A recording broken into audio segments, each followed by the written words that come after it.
টাওয়ারের top floor থেকে একটি বাচ্চা কয়েল ছুঁড়ে মারে। কয়েনটি ভিতরে ঢুকে গিয়ে এয়ার কুলারের পাখার সাথে আটকে যায়। উপরে সবাই নাচ গান করতে থাকে। এদিকে পাখা আটকে যাওয়ায় টাওয়ারের ভারসাম্য নষ্ট হতে থাকে। নিচের জয়েন্ট থেকে নাট বোল্ট খুলে যেতে লাগে। ডান্স ফ্লোরের কাজ ফাটতে লাগে।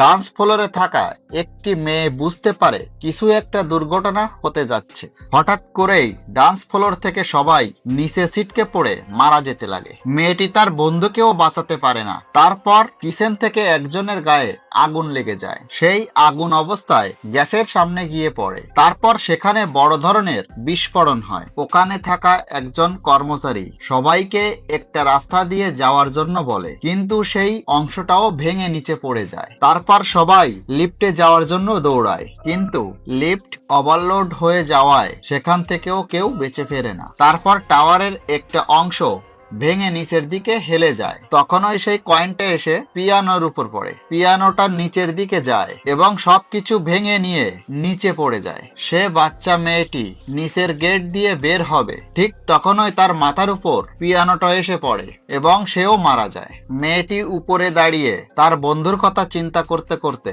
নিচে বসে পড়ে।